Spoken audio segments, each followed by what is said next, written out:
कुणाशी काय बोलावं काहीच कळत नाही. तुझ्याशी बोलते पण कुणाला काही सांगू नकोस. काय झालंय? अगं तनू, तू बोललीस तिच्याशी? तिला विचारलंस का ती काय करत होती कोर्टात? विचारलं ग पण काहीच सांगत नाहीये ती. असेल काहीतरी छोटं मोठं काम. मग आजकालच्या मुलांना ना कुठल्या गोष्टीचा सिरियसनेसच नाहीये. मला सांग, तनूने आपल्याला काय सांगितलंय? तिचं कोणीच नाहीये. मग ती कोर्टात काय करत असणार आहे? काही तू. हे बघ काकू, असंही असूच शकतं की तुला निव्वळ भास झालाय, किंवा ती जवळ आसपास कुठेतरी इतर कुणाला भेटायला गेली असेल. नाही, माझं मन मला सांगतंय काहीतरी मोठी गडबड आहे. सई, तनूचा नवरा क्रिमिनल असेल का ग? म्हणजे बघ, तनूनं त्याच्यावर केस ठोकली असेल आणि म्हणून तिला आपल्या घरात लपून राहावं लागतंय.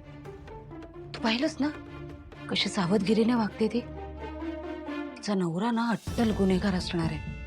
पण छी बाई, ही किती गुणी मुलगी आहे ग. कशी त्याच्या जाळ्यात अडकली असेल.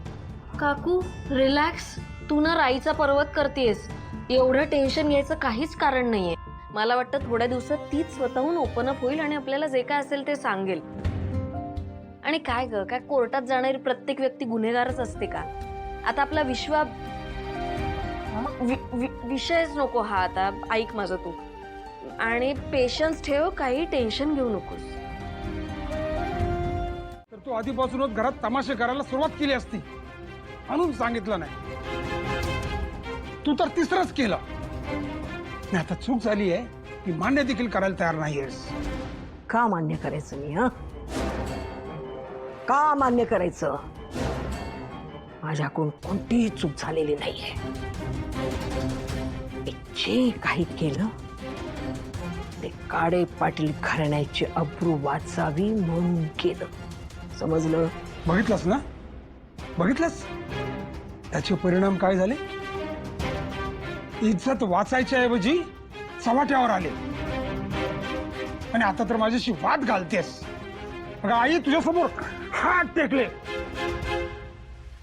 एखादा दगड सुद्धा आपल्या नातवाला बघून अश्रू ढाक बसला असता, पण तुझ्या डोळ्यात साधा एक अश्रू देखील नाहीये.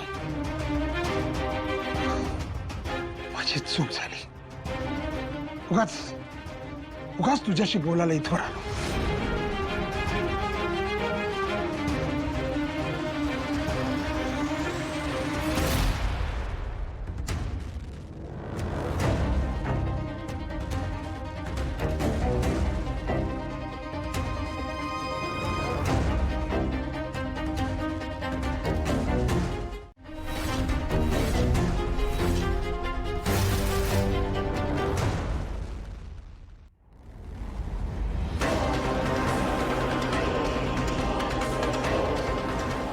सुलक्षणा सर्जेराव काळे पाटील नाव आहे माझं.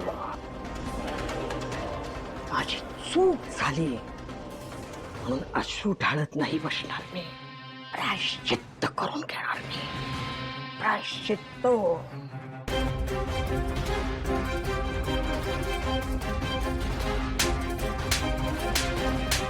बीड दमडीच्या पोरेला सात कशी दिलीस तू सुलक्षणे? तुझ्यामुळं आज माझा नातू कसाड झाला. कसं? हा, अशी चूक झाली का तुझ्याकडून? कशी झाली?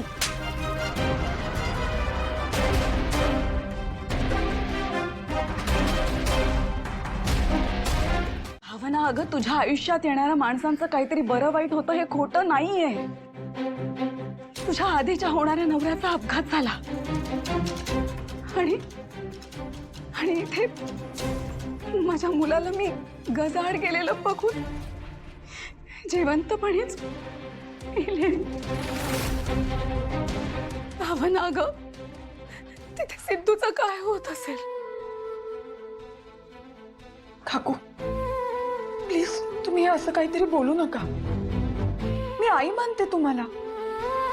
हे कुटुंब सुद्धा माझंच आहे. आणि हे आता असं काही होणार हे कुणाला माहिती होतं? मलाही खरंच माहिती नव्हतं काही.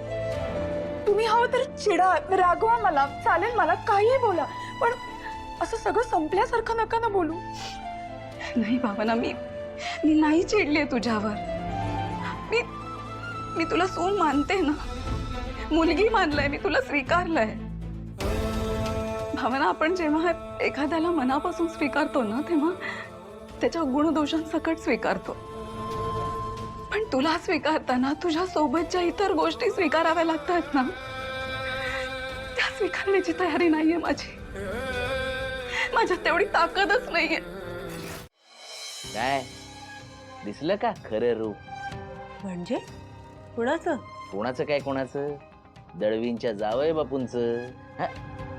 दळवींच्या लाडक्या जावई बापूंचं. पण हा सिद्धू असं वाटत नाही. मी बाहेर फिरताना जनतेचा कैवारी असल्यासारखं दाखवतो आणि आतून मात्र विषारी साप. तुझी तर त्याच्याशी एवढी चांगली ओळख होती, तुला तरी वाटलं का की हा सिद्धू असा आतून सैतान असेल? काय बोलताय? कसं बोलताय तुम्ही?